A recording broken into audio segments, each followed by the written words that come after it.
नमस्कार, मी दीपा फल्ले. मनस्वी समुपदेशन आणि विविध मार्गदर्शन यामध्ये आपलं स्वागत आहे.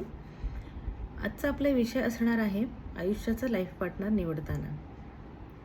माझ्या चॅनलवर आपण मानसिक अनेक समस्या आणि विविध मार्गदर्शनपर गप्पा करीत असतो.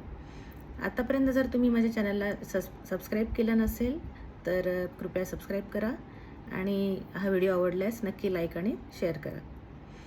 तर आपण सुरुवात करूया आपल्या व्हिडिओला. आयुष्याचा लाईफ पार्टनर निवडताना म्हणजे हा एक खूप महत्त्वाचा टप्पा असतो आयुष्यातला. म्हणजे आपण लग्न करतो किंवा आपल्या आयुष्याचा पार्टनर जेव्हा निवडत असतो, तो खूप अत्यंत महत्त्वाचा इव्हेंट असतो आपल्या आयुष्यातला. महत्त्वाची घटना असते, लाईफ चेंजिंग घटना असते. सर्वात महत्त्वाचं म्हणजे त्यानंतर आपलं संपूर्ण आयुष्य बदलून जातं. म्हणजे जणू काही पुनर्जन्म होत असल्यासारखंच आहे ते. कारण त्याआधी आपण फक्त स्वतःपुरते असतो किंवा आपण आईवडिलांसोबत असतो, जे जन्मदाते आहेत, जे आपले निसर्गाप्रमाणे आलेले जे आपले नातेवाईक आहेत, निसर्गासोबत आलेले, त्यांच्यासोबत आपण राहत असतो आणि मुळात आपण एकटे असतो. म्हणजे राहत जरी सोबत कोणाच्या असो किंवा कुटुंबात राहत असलो तरी आपण पर्सनल लेवलवरती आपण एकटे असतो. कोणाशी आपलं आत्मिक नातं नसतं.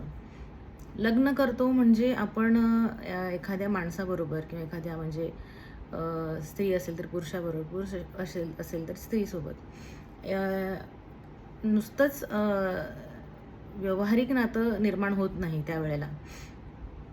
ते आत्मिक, बौद्धिक, भावनिक नातं असतं आणि त्यामुळे हा डिसिजन अत्यंत महत्त्वाचा आहे. कारण तो डिसिजन जर चुकला, तो निर्णय जर आपला चुकला, त्या व्यक्तीची निवड जर आपली चुकली, तर पुढचं सगळं आयुष्याचं गणित चुकत जातं. मग भले तुम्ही बाकीच्या प्लॅटफॉर्म्सवरती, आयुष्याच्या बाकीच्या प्लॅटफॉर्म्सवरती कितीही तुम्ही जिंकलात, कितीही यशस्वी झालात, तरी ती पोकळी तुमची कायम तशीच राहते, जर का तुमचा तो निर्णय चुकला तर. आणि प्रत्येक वेळेला आणि प्रत्येक माणसांना ती चूक सुधारण्याची संधी मिळत नाही. ती चूक सुधारण्याची हिंमत मिळत नाही. ती चूक सुधारण्याची त्यांना कधी-कधी गरजही वाटत नाही किंवा कधी-कधी त्यांना तसं करण्याचं त्यांना धाडस पण नसतं. त्यामुळे त्यासोबत मग आपल्याला आयुष्य काढावं लागतं. त्या चुकीसोबतच आपल्याला जगत राहावं लागतं. त्यामुळे हे अत्यंत महत्त्वाचं आहे की आपण कोणासोबत आपण आपलं आयुष्य घालवणार हे आपण ठरवणार. ही निवड करणं अत्यंत महत्त्वाचं आहे आणि अत्यंत त्याच्यामध्ये आपण विचारपूर्वक आपण निर्णय घेतला पाहिजे. कुठल्याही प्रेशरखाली न येता, कुठल्याही सिच्युएशनच्या गरजेला बळी न पडता किंवा कुठल्याही व्यक्तींच्या किंवा गोष्टींच्या ह्याला फोर्सखाली न येता हा निर्णय आपण घेतला पाहिजे की आपल्याला आपलं संपूर्ण आयुष्य कोणासोबत घालवायचं आहे.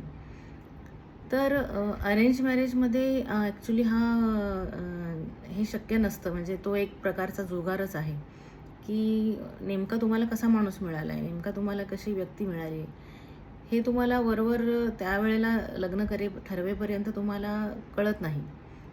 किंवा व्यावहारिक जे पॉईंट्स आहेत एक लग्न करण्यासाठी जे चेकलिस्ट असते, तेवढं आपण टिक करतो. शिक्षण, त्याचं फायनान्शियल बॅकग्राऊंड, फॅमिली बॅकग्राऊंड, दिसणं असेल, बाकी सगळ्या गोष्टी त्या आपण चेकलिस्टप्रमाणे आपण बघतो. पण भावनिक, मानसिक, आत्मिक ज्या गोष्टी असतात त्या चेकलिस्टमध्ये आपण त्यावेळेला आपण चेक करू शकत नाही. त्या आपण जोपर्यंत त्या व्यक्तीसोबत आपण राहायला सुरू नाही करत, त्या व्यक्तीसोबत आपण वेळ नाही घालवत, तोपर्यंत आपल्याला ते नाही समजत किंवा ते अशक्यच आहे ना. म्हणजे कुठल्याही माणसाला आपल्याला समजून घेण्यासाठी किंवा कुठल्याही माणसाला आपल्याला ओळखण्यासाठी, जाणून घेण्यासाठी त्याच्यासोबत वेळ घालवावा लागतो, त्याच्यासोबत आपल्याला राहावं लागतं. त्याशिवाय आपल्याला तो माणूस आपण ओळखू शकत नाही, की तो आपल्याला माणूस कळत नाही, सगळ्यात महत्त्वाचं म्हणजे. तर अशा वेळेला तो जुगारच असतो आणि मॅक्झिमम लोकांच्या बाबतीत तो जुगार म्हणजे बॅलन्स्ड असतो. म्हणजे फार कोणी जिंकल्याचं हे नसतो किंवा फार कोणी असं, म्हणजे कारण की अरेंज मॅरेज आहे त्यामुळे आपल्याला स्टार्टिंगलाच माहिती असतं, सुरुवातीलाच आपल्याला माहिती असतं की इथे आपल्याला ॲडजस्टमेंट करायची किंवा इथे आपण हा एक प्रकारे व्यवहारच जणू केलेला आहे किंवा एक प्रकारे आपण हे ठरवून केलेलं आहे किंवा सगळ्यांच्या संगनमताने केलेलं आहे किंवा सगळ्यांना विचारात घेऊन सगळ्यांचं मत विचारात घेऊन आपण केलेलं आहे.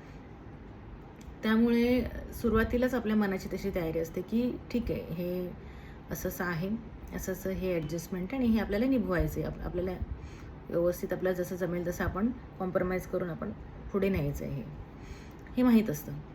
पण तरी पण एक आयुष्याच्या एका टप्प्यावर गेल्यानंतर म्हणजे व्यावहारिक सगळे आपले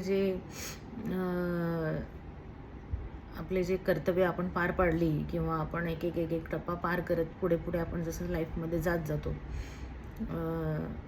तसं आपल्याला लक्षात येतं की ठीक आहे, म्हणजे आपण आपलं कुटुंब, आपला संसार, आपला मुलं बाळं, आपलं करिअर, आपलं इन्व्हेस्टमेंट्स म्हणजे सगळंच हे सर्व आपण करतोय.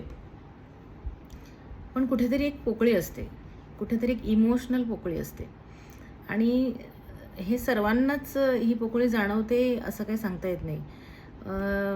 जे संवेदनशील लोक असतात किंवा ज्यांना नात्यांचं महत्त्व माहिती असतं किंवा ज्यांना प्रेमाचं महत्त्व माहिती असतं किंवा ज्यांना भावनांचं महत्त्व माहिती असतं, अशा लोकांना अशी ही पोकळी खूप जास्त जाणवते की आपल्याला असं कनेक्ट होणारं कोणी नाही आहे आयुष्यामध्ये. ठीक आहे आपली बायको आहे किंवा आपला नवरा आहे, आई वडील आहेत, मुलं बाळं आहेत, सगळं आहे, बहीण भाऊ सगळं आहे.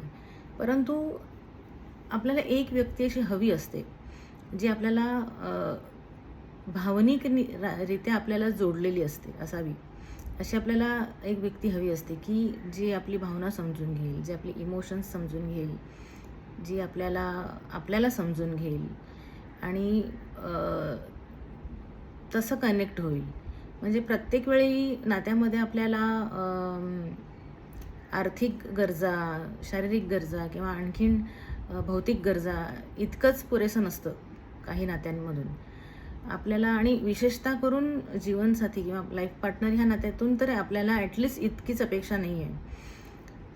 सगळ्यात पहिला भावनिक गरजा पूर्ण होणे ही जास्त गरज आहे. म्हणजे ही महत्त्वाचं आहे. म्हणजे हा बेस असेल त्या नात्याचा असं आपण म्हणू शकू की ज्याच्यासोबत आपल्याला संपूर्ण आयुष्य घालवायचं आहे त्याच्यासोबत जोपर्यंत आपण इमोशनली कनेक्ट होत नाही, इमोशनली आणि भावनिकरित्या जोपर्यंत आपलं बॉन्डिंग स्ट्रॉंग नसतं त्या दोन माणसांचं, तोपर्यंत त्या नात्याचा बेस पक्का नसतो. किंवा जरी ते नातं बरेच वर्ष पुढे गेलेलं असलं विदाऊट दॅट बेस, म्हणजे त्या पक्क्या बेसच्या व्यतिरिक्त सुद्धा ते नातं टिकतं. म्हणजे असं काही जरुरी नाही, टिकतं, ते निभावलं जातं, वाहवलं जातं, जे काय असेल कॅरी केलं जातं. पण त्याचा बेस हा मिसिंग असतो कुठेतरी, तो इमोशनल बेस मिसिंग असतो. त्यामुळे मग ते नातं ते बॉन्डिंग मिसिंग, त्यातला एक माणूस कोणीतरी प्रॅक्टिकल असतो, एक माणूस भावनिक असतो. जो भावनिक असतो तो नेहमी ह्या बॉन्डिंगला मिस करत असतो की हे पोकळी आहे ही माझ्या आयुष्यामध्ये किंवा माझ्या मनामध्ये ही एक पोकळी आहे जी नाही मिळाली मला किंवा ही जी मी जगली नाही, हे ती असते ती मनामध्ये. आणि कुठेतरी जाऊन मग ते आपलं मन हे होत राहतं, त्याचा शोध घेत असतं की हे काय आहे, म्हणजे ही इमोशनल गरज माझी का संपूर्ण नाही होते किंवा का.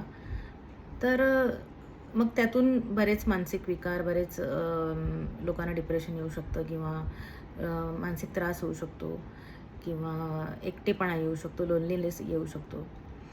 म्हणजे म्हणजे अशा लोकांचं आयुष्य पुढे जाऊन थोडंसं नीरस होऊ शकतं किंवा त्यांचा असं विश्वास उडायला लागतो. अशा बऱ्याच छोट्या मोठ्या गोष्टी घडत असतात. त्यामुळे माझं असं म्हणणं आहे की अजूनही ज्यांनी लग्न केलेली नाही आहेत किंवा ज्यांनी अजूनही आपलं लाईफ पार्टनर फायनल केलेलं नाही आहे, त्यांनी वेळ द्या. म्हणजे तुम्हाला ज्याच्याशी लग्न करावं असं वाटतंय किंवा ज्याच्याशी तुम्ही ठरवले, तुम्ही त्यांच्यासोबत वेळ घालवा, त्यांना वेळ द्या. त्यांना हर प्रकारे प्रत्येक सिच्युएशनमध्ये त्यांचं कसं वागणं आहे, ते इमोशनली कसं हँडल करतात गोष्टी किंवा ते कसं फेस करतात, ह्या सगळ्या गोष्टींचा थोडासा आढावा घ्या आणि त्यानंतर तुम्ही डिसिजन घ्या. आणि सर्वात महत्त्वाचं म्हणजे फायनान्शियल गोष्टींमधली कमतरता असेल किंवा बाकी कुठल्या गोष्टींमधली कमतरता असेल तर ती ॲडजस्ट करता येते. म्हणजे फायनान्शियल गोष्टी ह्या कायमस्वरूपी त्याचे स्टेटस सेम नसतं. म्हणजे आज जर कोणाकडे फायनान्शियल स्टेबिलिटी कमी आहे, तर असं जरुरी नाही की तो आयुष्यभर तसाच राहणार आहे इनस्टेबल. तो आयुष्यामध्ये पुढे जाऊन अचीव करू शकतो माणूस. तो फायनान्शियली स्ट्राँग होऊ शकतो आणि त्यात दॅट इज व्हेरी प्रॅक्टिकल. म्हणजे त्या गोष्टी सहज आपण करू शकतो इच्छा असेल तर. किंवा दिसण्याच्या बाबतीत एखाद्या माणसामध्ये कमतरता असेल किंवा बाकी त्याच्यामध्ये शिक्षणाची थोडीफार कमतरता असेल, तर ह्या सगळ्या गोष्टी आपण कॉम्प्रोमाइज करू शकतो जर त्या माणसाशी आपले बॉन्डिंग जास्त स्ट्रॉंग असेल, जर त्याच्याशी इमोशनली, भावनिक आपण अतिशय चांगल्या पद्धतीने आणि अतिशय स्ट्रॉंगली आपण जर कनेक्ट होऊ शकत असू, तर अशा वेळेला आपण या बाकीच्या ज्या प्रॅक्टिकल गोष्टी आहेत, भौतिक गोष्टी आहेत, व्यावहारिक गोष्टी आहेत, त्याच्यातला एक दोन एखाद दुसरं जर काही कमतरता असेल तर आपण ॲडजस्ट केल्या पाहिजेत आणि ॲडजस्ट त्या करून आपण आनंदाने राहू शकतो. म्हणजे म्हणायचा मुद्दा असा की एक वेळ व्यावहारिक बाबी आपण कॉम्प्रोमाइज करू शकतो, परंतु मानसिक बाबी नात्यामधल्या आपण कॉम्प्रोमाइज नाही करू शकत, कारण त्याच्यावर संपूर्ण नात्याचा डोलारा उभा असतो आणि संपूर्ण त्याच्यापुढे त्या दोघांचंही आयुष्य कशा पद्धतीने जाणार आहे हे त्यावर ठरत असतं. कशा पद्धतीने ते आनंदी राहणार आहेत आणि कसं ते नाते निभावणार आहेत हे त्यांच्या बॉन्डिंगवरती ठरत असतं. आणि जितकं आपण मनाने आनंदी असू, जितकं आपण मनाने समाधानी असू, खुश असू, जितकं आपण भावनिकरित्या आपण स्ट्रॉंग असू, तितकं आपली हेल्थ म्हणजे आपली मेंटल हेल्थ, कारण आपलं शरीर हे आपल्या मनावर आणि आपल्या मेंदूवर आपलं कंट्रोल असतं आपल्या शरीराचा. त्यामुळे जितकं आपण मनाने खुश असू, आनंदी असू, तितकी आपली मेंटल हेल्थ आणि स्ट्रॉंग असते. आणि मेंटल हेल्थ स्ट्रॉंग असली, मानसिक हेल्थ स्ट्रॉंग असली की आपलं शरीर पण स्ट्रॉंग असतं आणि आपण खूप हेल्दी असतो. त्यामुळे जर मनाला आनंदी ठेवायचं असेल तर आपण आपली नाती खूपच काळजीपूर्वक हाताळली पाहिजेत, काळजीपूर्वक निवडली पाहिजेत. हे सर्वात महत्त्वाचं आहे. त्यामुळे हेल्दी राहायचं असेल, शारीरिकरित्या आपल्याला सुदृढ राहायचं असेल, तर मानसिक दृष्ट्या सुदृढ राहणं अत्यंत महत्त्वाचं आहे. आणि त्यासाठी ज्या नात्यांमधून, ज्या माणसांमधून आपल्याला आनंद मिळतो, ज्या माणसांकडून आपल्याला ती फुलफिलमेंट मिळते, इमोशनल फुलफिलमेंट मिळते, अशा नात्यांना आणि अशा माणसांच्या सोबत आपल्याला आयुष्य कसं घालवता येईल याचा आपण विचार केला पाहिजे. भले बऱ्याच वेळा असं होतं की आपल्याला लाईफ पार्टनर असा कदाचित नाही मिळणार की आपल्याला जो इमोशनली आपल्याला समजून घेतो किंवा कनेक्ट होतो, पण आपल्याला तसे मित्र मिळू शकतात, मित्रमैत्रिणी मिळू शकतात. आपल्याला तसे आयुष्याच्या प्रवासात बाकीची मंडळी, आपल्याला एखाद दुसरी व्यक्ती तरी आपल्याला अशी मिळू शकते की जी आपल्याला कनेक्ट होते, जी आपल्याला समजून घेते, ज्याच्याशी आपलं बॉन्डिंग खूप स्ट्रॉंग आहे. तर अशी जर माणसं तुम्हाला मिळत असतील तर तुम्ही त्यांना कधी गमावू नका. आणि ती आपल्या मेंटल, फिजिकल हेल्थसाठी खूप खूप महत्त्वाची असतात. आणि जर तुम्हाला अशी व्यक्ती लाईफ पार्टनर म्हणून मिळाली तर मग तुमच्यासारखा सुखी कोणीच नाही, तुमच्यासारखा आनंदी कोणीच नाही. त्यामुळे मनाला आनंदी ठेवा आणि एक हेल्दी नात्यांमध्ये राहा आणि तुम्ही स्वतःही हेल्दी राहा आणि खुश राहा.